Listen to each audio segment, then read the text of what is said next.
ETF index mutual funds నేర్చుకుని stock మార్కెట్లో రాణించాలనుకుంటున్నారా? వెంటనే ఈ నెంబర్కి కాల్ చేయండి. నమస్తే సుందరరామరెడ్డి గారు. నమస్తే సార్. ఇవాళ నాకు ఒక చాలా ఇంపార్టెంట్ ప్రశ్న అడగాలనిపించింది. అండ్ ఇది అఫ్ కోర్స్ మాసెస్ లో అందరికి చాలా పనికొచ్చే విషయం ఇది. అండ్ ఇందులో ముఖ్యంగా నేను అడగబోయే ప్రశ్న ఏంటంటే పోస్ట్ ఆఫీస్ లో సేవింగ్ స్కీమ్స్ ఉన్నాయి, పోస్ట్ ఆఫీస్ లో చాలా కైండ్ ఆఫ్ ఇన్వెస్ట్మెంట్ స్కీమ్స్ ఉన్నాయి, అండ్ పోస్ట్ ఆఫీస్ లోనే ఒక లో ప్రీమియం గల టర్మ్ ఇన్సూరెన్స్ పాలసీ ఉంది. దీని గురించి ఎంతో మంది తెలుసు అనుకుంటారు, కానీ ఆ పూర్తి ఇన్ఫర్మేషన్ అందరికీ తెలియదు. సో ఇందులో చాలా అడ్వాంటేజ్ ఉన్నాయని చెప్పేసి నేను విన్నాను సార్. ఇది ఎంతవరకు ఇన్ఫర్మేషన్ కరెక్ట్, అండ్ దీని గురించి కాస్తంత డీటెయిల్స్ మా ప్రేక్షకులకు చెప్పండి. డెఫినెట్గా సార్. అంటే చాలా మంది అంటే తెలిసినా పట్టించుకోరండి, బట్ కంపల్సరీగా ఉండాల్సిన టర్మ్ ఇన్సూరెన్స్ అనమాట ఇవి. ఓకే. ఇండియా మొత్తం మీద కూడా లో ప్రైస్డ్ ఈ టర్మ్ ఇన్సూరెన్స్ ని పోస్టల్ డిపార్ట్మెంట్ అందిస్తున్నారు అనమాట. అయితే వాటి execution Tata AIG private players execute చేస్తుంటారు, బట్ మేజర్ స్పాన్సర్ అయితే మాత్రం పోస్టల్ అనమాట. ఓకే. పోస్టల్ పేమెంట్ బ్యాంక్ మీరు ఏదో కస్టమర్ అయి ఉంటే కనుక మనం దీన్ని తీసుకోవచ్చు అనమాట. కాబట్టి మీరు డీటెయిల్స్ కావాలంటే దీని గురించి నియరెస్ట్ పోస్టల్ బేస్కి వెళ్తే మీకు దొరుకుతాయి. ఇందులో ఉన్న బ్యూటీ ఏంటంటే జస్ట్ 320 రూపీస్ కడితే 5 లక్షల టర్మ్ ఇన్సూరెన్స్ కి మనకి ఇన్సూర్ చేస్తారు. 320 రూపీస్ ప్రయాణం అంతే. అదే కనుక 559 రూపీస్కి అయితే 10 lakhs ప్రయాణం. ఓకే. అండ్ 799 కడితే కనుక 15 lakhs ప్రయాణం. Okay, that's super. Purely term insurance. Term insurance అంటే 1 year టర్మ్ కి మనకి ఏదన్నా అయితే ఆ అమౌంట్ ఇస్తారు అంతే. Single premium. అంటే ఇది మరి డిఫరెన్స్ ఇందులో మనము యాక్సిడెంటల్ పాలసీ అని చెప్పుకోవచ్చా దీన్ని, లేదంటే ఓన్లీ టర్మ్ పాలసీ అని చెప్పుకోవచ్చా? యాక్సిడెంటల్ పాలసీలు అన్ని కూడా టర్మ్ పాలసీలో బై డిఫాల్ట్. ఓకే. ఇప్పుడు నాకు ఇది చెప్పండి sir, insurance is a big subject, right? And ఇండియాలో చూసుకుంటే ఇన్సూరెన్స్ ప్రీమియం లెస్ దెన్ 10% ఉంది అని ఎక్స్పర్ట్స్ చెప్తున్నారు. సో ఇంత పెద్ద పాపులేషన్ ఉన్నప్పుడు ఇంత తక్కువగా ఉండడానికి కారణం ఏమిటంటారు సార్? ఎందుకంటే బెనిఫిట్స్ అయితే చాలా ఉన్నాయి. బేసికల్ గా ఒక మనీ సంపాదించేంత వ్యక్తికి కంపల్సరీ తీసుకోవాల్సింది ఫస్ట్ ఇన్సూరెన్స్ అండి, సేవింగ్స్ కన్నా ముందే కూడా. ఎందుకంటే సపోజ్ ఒక 25 లో జాబ్ వచ్చింది అనుకుందాం, అతను ఫ్యూచర్ లో అప్ టు రిటైర్మెంట్ వరకు ఎంత ఎర్న్ చేయగలుగుతాడో అది ఎకనామికల్ వాల్యూ ఆఫ్ ద బాడీకి అనమాట. ఓకే. సపోజ్ ఒక వ్యక్తికి ఒక 20,000 శాలరీ జాబ్ వచ్చింది 25 లో, ఇంటూ ఇయర్లీ హైక్ ఎంత ఎక్స్పెక్ట్ చేస్తున్నాడు, మేబీ ఒక 10%, ఇంటూ ప్రొడక్టివిటీ ఇయర్స్ ఎన్ని ఉన్నాయి అప్ టు 62 వరకు, అంటే ఒక 40 years ఉందనుకోండి, టోటల్ ఎంత ఎర్న్ అయితే చేయగలుగుతాడు ఫ్యూచర్ లో అంత డబ్బుకి మన బాడీని ఇన్సూర్ చేయాలి. ఎక్సలెంట్. మనకి ఏదన్నా అయితే ఈ ఇన్సూరెన్స్ అమౌంట్ డిపెండెన్స్ కి వస్తుంది. కరెక్ట్. మనకేం కాకపోతే మనం ఎట్లా ఎర్న్ చేసుకుంటాం. అంటే మన ఎర్నింగ్స్ ని ప్రొటెక్షన్ చేసుకోవడం కోసం ఇన్సూరెన్స్ మ్యాండేటరీ, అది చాయిస్ కాదండి, ఇది మ్యాండేటరీ. It's mandatory. ఎందుకంటే మనకి ఏదన్నా అయితే ఫ్యామిలీ రోడ్డు మీదకి వస్తుంది, వాళ్ళ ఇంట్లో ఉంచాలి అంటే మనం ఇన్సూర్ చేయాల్సింది. ఈరోజు సంపాదిస్తుంది వాళ్ళ కోసమే. అవును. బట్ అన్ఫార్చునేట్లీ సొసైటీలో ఈ ఇన్సూరెన్స్ టర్మ్ ఇన్సూరెన్స్ ని వాళ్ళు రాంగ్ సెల్లింగ్ వల్ల ఏజెంట్లు వాళ్ళు ఏంటంటే మనీ బ్యాక్ పాలసీ అని, హోల్ లైఫ్ ఇన్సూరెన్స్ పాలసీ అని ఇలా తీసుకుంటున్నారు. అంటే వాళ్ళు ఇన్సూరెన్స్ ని ఇన్వెస్ట్మెంట్ అని చెప్పేసి అపోహపడుతున్నారు. కరెక్ట్. అది ఇన్సూరెన్స్ అది ఇన్వెస్ట్మెంట్ కాదండి, జస్ట్ ప్రొటెక్షన్ అంతే, సెక్యూరిటీ ఇస్తుంది అంతే. ఆ ప్రొటెక్షన్ దేనికంటే ఒకటి మీ ఎర్నింగ్స్ కి లేదా మీ అసెట్స్ కి. మీరు ఆల్రెడీ సంపాదించారు, హెల్త్ అనుకోండి అది మన ఆస్తి, దాన్ని ప్రొటెక్ట్ చేసుకోవాలి. ఇల్లు కొన్నారు, అది మీ ఆస్తి, దాన్ని ప్రొటెక్ట్ చేసుకోవాలి. హౌస్ ఇన్సూరెన్స్ ఇట్లా అనమాట. అందుకని ఇన్సూరెన్స్ 2 రకాలు, ఒకటి మన ఎర్నింగ్ ప్రొటెక్షన్ ఇచ్చేయి, మన అసెట్స్ ని కాపాడాయి అనమాట. ఈ 2 మ్యాండేటరీ, ఇందులో చాయిస్ ఏం లేదు, ఇంకా ఆలోచించే ప్రశ్నే లేదు, బై డిఫాల్ట్ అది ఉండాల్సిందే. చాలా కరెక్ట్ చెప్పారు సార్. ఎందుకంటే ఈ విషయాల్లో నేను చూసింది ఏంటంటే ఇన్సూరెన్స్ ఒక పెద్ద సబ్జెక్ట్ కాబట్టి ఇందులో లైఫ్ ఇన్సూరెన్స్ ఉంటుంది, ఎండోమెంట్ పాలసీస్ ఉంటాయి, టర్మ్ ఇన్సూరెన్స్ ఉంటుంది, హెల్త్ ఇన్సూరెన్స్ కూడా ఉంది, జనరల్ ఇన్సూరెన్స్ లో మీకు వెహికల్ ఇన్సూరెన్స్ కూడా ఉంది, హోమ్ ఇన్సూరెన్స్ విన్నట్టుగా. సో ఇందులో చాలా మంది ఏంటంటే మీరు అన్నట్టుగా చాలా మిస్కాన్సెప్షన్స్ ఉన్నాయి అండ్ మిస్గైడెన్స్ కూడా ఉంది. సో ఇందులో క్లారిటీగా చెప్పాలి అంటే ఎండోమెంట్ అండ్ లైఫ్ పాలసీ ఒక చిన్న ఇన్ఫర్మేషన్ దీని గురించి కూడా మా ప్రేక్షకులకు ఇస్తే వాళ్ళు కూడా బాగా హెల్ప్ అవుతుంది. డెఫినెట్గా. సో బేసికల్గా ఏంటంటే మనకి ఇన్సూరెన్స్ కావాలి అని అనుకున్నప్పుడు కొన్ని కోట్లకు రావాలంటే ఇవ్వరు అనమాట. ఎర్నింగ్ పొటెన్షియాలిటీని పట్టే కంపెనీ వాళ్ళకి ఇస్తారు. అందుకని హౌస్ హస్బెండ్స్, హౌస్ వైఫ్స్ కి ఇన్సూరెన్స్ ఇవ్వరు, ఎందుకంటే ఇన్కమ్ లేదు కదా, మరి దేని ప్రొటెక్షన్ నీకు ఇంకా. అందుకని వాళ్ళు జనరల్గా ఏంటంటే 1,00,000, 5,00,000 ఇట్లా ఇస్తారు తప్ప పెద్ద పెద్ద పాలసీలు ఇవ్వరు. మీకు కనుక 1 crore, 2 crore, 5 crore అలా ఇన్సూరెన్స్ కావాలి అంటే మాత్రం కంపల్సరిగా మీరు 6 months మీ ఇన్కమ్ సర్టిఫికెట్ అదైనా సబ్మిట్ చేయాలి, లేదా ఈ బిజినెస్ చేసే వాళ్ళు 3 years ITR ఫైలింగ్ అయినా సబ్మిట్ చేయాలి. ఈ 2 బేస్ గా తీసుకొని నీకు ఎంత ఇన్సూరెన్స్ కావాలో వాళ్ళు డిసైడ్ చేస్తారన్నమాట. దాన్ని మనకి ఇన్సూరెన్స్ గా ఇస్తారు. ఓకే. ఇవాళ రేపట్లో యూత్ కి ఏంటంటే స్టార్టింగ్ శాలరీ ఒక 50,000 వరకు ఉంటుంది కాబట్టి, అండ్ లాంగ్ టర్మ్ పొటెన్షియల్ కొన్ని కోట్లు సంపాదించే క్యాలిబర్ ఉంది కాబట్టి కనీసం 1 కోటితో బిగిన్ చేసుకోండి. Very true. మినిమం 1 కోటి. ఎందుకంటే ఇన్సూరెన్స్ ఎప్పుడు ఏజ్ లింక్, ఏజ్ పెరిగే కొద్దీ ప్రీమియమ్స్ ఎక్కువ అవుతుంటాయి. No doubt. అందుకని 30 ఏజ్ లోపోళ్లే ఇన్సూరెన్స్ బిగిన్ చేసి ఒకసారి ఆ ప్రీమియం లాక్ వేసామనుకోండి, రెస్ట్ ఆఫ్ ది లైఫ్ కూడా ఇదే ప్రీమియం తో మనం స్పెండ్ చేయొచ్చు అనమాట. చాలా సింపుల్ అండ్ చాలా ఈజీ అండ్ చాలా తక్కువలో అవుతుందండి. ఎందుకంటే ఇయర్ ఆన్ ఇయర్ ఇన్ఫ్లేషన్ పెరుగుతూ ఉంటే ఆ ఇన్ఫ్లేషన్ చూసి అసలు దడపుడుతుంది, నిజంగా భయం వేస్తుంది తెలుసా. ఎందుకంటే 25 పైసా పర్ కేజీ టొమాటో చూసాము, 250 రూపీస్ కేజీ టొమాటో కూడా చూడాల్సి వచ్చింది. సో కాబట్టి రాబోయే సంవత్సరాల్లో ద్రవ్యోల్బణం ఏదైతే మనం అనుకుంటూ ఉంటాం కదా, ఆ ఇన్ఫ్లేషన్ ని కంట్రోల్ చేయలేకపోతుంది. ఈవెన్ ఆర్బీఐ కూడా చాలా ఈ టెన్షన్ లో పడేసేసి ఆ ఇంట్రెస్ట్ రేట్స్ అన్ని కూడా తగ్గించలేకపోతున్నారు. సో కాబట్టి I think insurance is a better shield. Better compulsory మనల్ని మనం కాపాడుకోవాలి అనుకుంటే.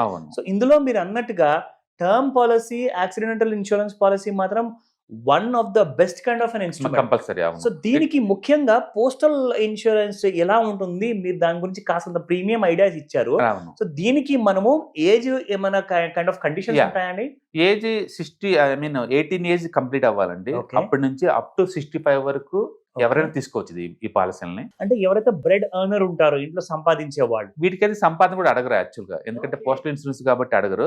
నేను ఒక 1 crore తీసుకుందాం అనుకుంటున్నాను, అప్పుడు ఇవి దాటి బయటకు వస్తారు కదా, అప్పుడు కంపెనీ వాళ్ళు అడుగుతారు అనమాట ఎర్నింగ్ ఉందా లేదా నీకు అని. సో ఈ 5 lakhs, 10 lakhs, 15 lakhs ఎలాంటి ఎర్నింగ్స్ అవసరం లేదు. ఎలాంటి ఎర్నింగ్స్ అవసరం లేదు.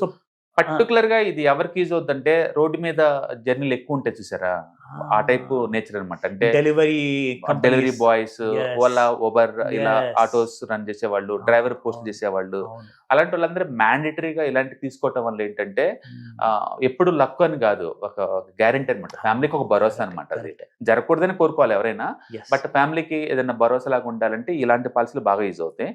అండ్ ఎక్కువ ఎర్నింగ్ చేసే వాళ్ళకైతే ఇలా 15 lakhs చాలండి. మినిమం ఒక ఐటీ జాబ్ చేస్తున్నావు, మినిమం 1 కోటి ఉండాలి నీకు, అంతే. No doubt. మినిమం 1 కోటి. ఎందుకంటే 1 crore కూడా నీకు ఇయర్లీ ఎంత వస్తుందంటే, మంత్లీ ఎస్ఐపి లాగా కట్టుకుంటే నీకు 1 crore కూడా 400 రూపీస్కి వస్తుందండి. 1 crore ఇన్సూరెన్స్, టర్మ్ ఇన్సూరెన్స్. అసలు నిజంగా 400 రూపీస్. అవును.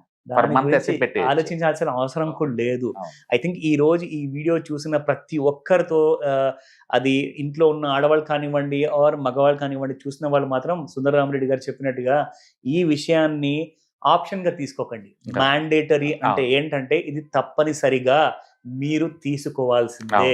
Great information. ఎందుకంటే దీని గురించి మీరు ఎందుకు ఆలోచించమంటున్నానంటే, మన లైఫ్ ఒక ఇన్వాల్యుబుల్ అండి. దీన్ని అసలు మనం విలువ కట్టలేము. ఒక్కసారి ఒక సంపాదిస్తున్న మనిషి ఒకవేళ పోయాడు అనుకోండి, ఫ్యామిలీ మొత్తం రోడ్డున పడుతుంది. సో ఖచ్చితంగా మీరు అన్నట్టుగా ఈ విషయం పైన సీరియస్ గా ఆలోచించేసేసి ఇమ్మీడియట్ గా ఈ వీడియో చూడంగానే ప్రీమియం కట్టేయమని చెప్తాను. డెఫినెట్ గా మీకు ఎలాంటి ఇన్కమ్ లేదు, ఎలాంటి డాక్యుమెంట్స్ లేవు అనుకున్న వాళ్ళందరేమో ఇలాంటి పోస్టల్ దగ్గరలో నియరెస్ట్ పోస్టల్ ఆఫీస్ తీసుకోవచ్చు. ప్రతి రూరల్ ఏరియాలో, ప్రతి విలేజ్ లో కూడా పోస్టల్ డిపార్ట్మెంట్స్ ఉంటాయి. అంటే మీరు కనుక టూ మచ్ ట్రావెలింగ్ ఆ టైప్ జాబ్స్ కనుకున్న మామూలు అయినా సరే, ఎందుకంటే ఇట్స్ నెగ్లిజిబుల్ అమౌంట్. ఇయర్ మొత్తం మీద 799 అంటే ఇట్స్ నెగ్లిజిబుల్. సో కంపల్సరీగా ఇన్సూర్ చేయించుకోండి. అండ్ ఆల్రెడీ మీరు ఆఫీస్లో వర్క్ చేసే వాళ్ళు అనుకోండి, మీకున్న ఇన్కమ్ క్యాలిబర్ బట్టేసి 1 కోటి, 5 కోట్లు, 10 కోట్లు తీసుకోండి. సపోజ్ డాక్టర్ అనుకోండి, ఒక 5 కోట్లు తీసుకోమని చెప్తాను. ఎందుకంటే వాళ్ళకున్న పొటెన్షియాలిటీ ఉంది, ఎర్నింగ్ పొటెన్షియాలిటీ. అందుకని మీ ఇన్కమ్ పొటెన్షియాలిటీ ఎంత ఉందో ఫ్యూచర్ లో, అంత మొత్తానికి 30 ఏజ్ వచ్చే లోపలనే ఇన్సూర్ చేసుకోమంటాను. అంటే term insurance it's mandatory, choice కాదు. ఆ విషయం గమనించండి. Great information sir. But unfortunately ఎక్కువ మంది ఈ టర్మ్ ఇన్సూరెన్స్ దాటి ఇలుపులని, హోల్ లైఫ్ పాలసీలని, మనీ బ్యాక్ పాలసీలు అని చెప్పేసి ఈ ప్రొటెక్షన్ కడితే ఇన్వెస్ట్మెంట్ కలిపి తీసుకుంటారండి. అలా కాదు, ఇన్వెస్ట్మెంట్ సపరేట్ చేయండి. అవి వాటికి మ్యూచువల్ ఫండ్స్ అవన్నీ ఉన్నాయి సపరేట్ గా, అవి తీసుకోండి. ఓన్లీ ప్రొటెక్షన్ మాత్రమే ఇన్సూరెన్స్ వాడుకోండి. అందుకని ఇన్సూరెన్స్ అంటే నథింగ్ బట్ టర్మ్ ఇన్సూరెన్స్, అంతే.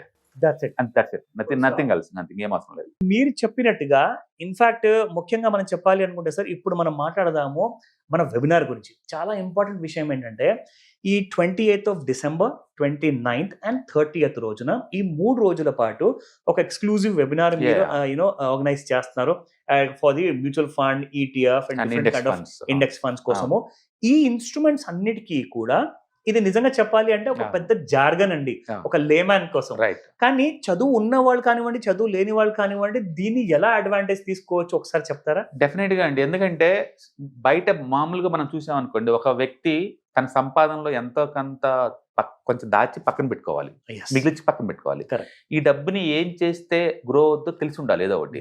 బయట ఏమో ఉంటే బేసికల్ గా ఒక రియల్ ఎస్టేట్ ఉంటుంది, Correct. బట్ బల్క్ అమౌంట్ కావాలి, అవును, ఇల్లిక్విడ్ అసెట్. కరెక్ట్. కొన్ని ఇల్లు కానీ రెంట్కి ఇద్దాం అనుకుంటే నీకు వచ్చే రెంటల్ ఈల్డ్ ఎంత అంటే 2 to 3% కన్నా ఎక్కువ రాదు, అవును. 3% కన్నా ఎక్కువ రాదు. అవును, పోనీ ఫిజికల్ గా గోల్డ్ కొన్నాం అనుకోండి, దొంగలు ఏదైనా తీసుకుంటారని భయం. అవును, లేదా బ్యాంక్ లో పెడదాం అనుకుంటే 7 to 8% కన్నా ఎక్కువ రాదు. కరెక్ట్. స్టాక్స్ లో పెడదామంటే స్టాక్స్ టూ మచ్ వాలటైల్, అవును. నాలెడ్జ్ తగ్గితే అవి గుల్లైపోతాయి. అవును, బయట ఇన్ని ఫిజికల్ అసెట్స్ ఉన్నాయి, అవి మొత్తం స్టాక్ మార్కెట్ లో ETF, index funds, mutual fund format లో దొరుకుతాయి.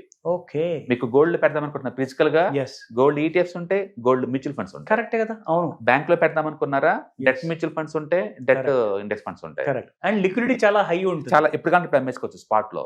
ఓకే. అండ్ రియల్ ఎస్టేట్ లో పెడదాం అనుకుంటున్న రెంటల్ కోసం Hmm. రీట్స్ అని ఉంటాయి స్టాక్ మార్కెట్ లో, ఎక్సలెంట్. మల్టీ అసెట్స్ ఉంటాయి దీంట్లో. ఓకే. అంటే బయట ఎలాంటి ఫిజికల్ అసెట్స్ ఉంటాయో అవి మొత్తం కూడా స్టాక్ మార్కెట్ లో దొరుకుతాయి యాజ్ ఇట్ ఈస్ గా. ఆల్టర్నేటివ్ అవైలబుల్ ఉంది. ఎస్, దీంట్లో Okay. బ్యూటీ ఏంటంటే లిక్విడిటీ అన్లిమిటెడ్. ఒక్క సెలబట్ నొక్కారంటే 24 hours కల్లా నీకు మనీ బ్యాక్ వచ్చేస్తాయి. సూపర్. ఎప్పుడు కావాలంటే అప్పుడు బై చేసుకోవచ్చు. ఎస్. అందుకని ఈ మోడర్న్ సొసైటీలో మీరు సేవింగ్స్ ని ఇన్వెస్ట్మెంట్ చేయాలి అనుకుంటే ఇక్కడ తప్ప ఇంకెక్కడా లేదు ఫ్యూచర్ లో. Very true. అందుకని ప్రతి ఒక్కళ్ళకి ఈ నాలెడ్జ్ ఉండాలి, మీరు నేర్చుకోవాలి, మీ ఫ్యామిలీని ఎడ్యుకేట్ చేయాలి.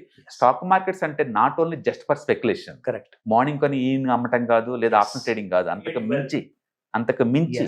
అందుకని మీరు మీ పర్పస్ కనుక వెల్త్ క్రియేషన్ అయినా, వెల్త్ మెయింటెనెన్స్ అయినా, వెల్త్ ప్రొటెక్షన్ అయినా సరే, ఏ ఏజ్ గ్రూప్ అయినా సరే, ఎర్నింగ్ స్టార్ట్ అయినా రిటైర్మెంట్ అందరికి కూడా ఈ సబ్జెక్ట్ నాలెడ్జ్ పనికి వస్తుంది అనమాట. ఒక స్ట్రక్చరల్ వేలో వాటిని ఎలా అనలైజ్ చేయాలి, ఎలా పిక్ చేసుకోవాలి, ఎలా డేటా తీసుకోవాలి అండ్ కాంప్రహెన్సివ్ డీటెయిల్ గా ఆల్మోస్ట్ 7 hours ట్రైనింగ్ ప్రోగ్రామ్ అండి. 7 hours 3 days లో డైలీ 2 hours చొప్పున మీకు ఇస్తారు. మీరు అడిగిన 100 questions కూడా ఆన్సర్, ఇంటరాక్షన్ సెక్షన్స్ అవన్నీ కూడా ఎక్సలెంట్. కాబట్టి మీకు అవన్నీ డేటా అర్థమైపోతుంది. అంటే మనం ఎలాగో anybody can trade program run చేస్తున్నాం. ఇప్పటి వరకు 21 సెక్షన్స్ రన్ చేసాం వితౌట్ ఫెయిల్యూర్ సింగిల్ ట్రేడ్ కూడా. వండర్ఫుల్. ఈచ్ సెక్షన్ కి 5% రిటర్న్స్ వస్తున్నాయి యావరేజ్ మీద. ఎక్సలెంట్ అండి. ఇంకా చెప్పాలంటే యావరేజ్ రిటర్న్ 7% అనుకోవచ్చు. ఓకే. తక్కువ అంటే 1 week 10% వచ్చింది, ఎక్కువ అంటే 2.5 months కి 6% వచ్చింది అనమాట. కాబట్టి ఇయర్లీ ఒక 6-7 trades మనం ప్రాక్టికల్ చేసి వాళ్ళు చూపిస్తున్నాం. కాబట్టి ఈ నాలెడ్జ్ పెంచుకోవడం ద్వారా రిస్క్ లేకుండా మార్కెట్ లో ఒక 20 to 30 or 40% వరకు ఎలా ఎర్న్ చేయాలో సేఫెస్ట్ ఫార్మేట్ రూట్ లో అనమాట మీకు వస్తుంది. అందుకని మీరు బిగినర్ అయినా ఇక్కడ నుంచి బిగింగ్ చేసుకోవచ్చు. మీరు అడ్వాన్స్ స్టేజ్ లో ఉన్నా సరే మీ పోర్ట్ఫోలియో సేఫ్ సెక్యూర్ ఉండాలి, ఇది బెటర్ అనమాట. Still it will help. Yes, ఎందుకంటే స్టాక్స్ తీసుకుంటే మనం ఇన్నాకలు అన్నట్టు ఒక బ్యాడ్ న్యూస్ తోటి కొలాప్స్ అవుద్ది, ఒక GST నోటిఫికేషన్ తో కొలాప్స్ అవుతుంది, ఒక సెబీ ఇన్వెస్టిగేషన్ తో కొలాప్స్ అవుతుంది, ఒక ఇంటర్నేషనల్ మార్కెట్ తోటి కొలాప్స్ అవుతాయి. ఇట్లా national, political, geographical, sector, company specific news అన్ని కూడా మీకు బ్యాడ్ గానే పనిచేస్తాయి. ఇన్ని బ్యాడ్లు తట్టుకొని మూవ్ అవటం అంత ఈజీ ఏం కాదు. అందుకని రిటైలర్స్ కి పర్టికులర్ పెద్ద మొత్తంలో మనీ మెయింటైన్ చేద్దాం అనుకున్న వాళ్ళకి this is the best choice అనమాట. హాయ్, స్టాక్ మార్కెట్ లో వాలటిలిటీకి దూరంగా ఉంటున్నారా? పోర్ట్ఫోలియోస్ అన్ని కూడా రెడ్ లో ఉండి బ్లీడ్ అవుతున్నాయా? అంటే స్టాక్ మార్కెట్ లో ఉండి సస్టైనబిలిటీ ఉన్న బిజినెస్ మోడల్ లాగా, లేదా స్టాక్ మార్కెట్ లాంగ్ టర్మ్ లో మంచి వెల్త్ క్రియేట్ చేసుకునే లాగా ప్లానింగ్స్ ఏమైనా ఉన్నాయా? అయితే అలాంటి వాళ్ళ కోసం ఈ ప్రోగ్రామ్ అండి.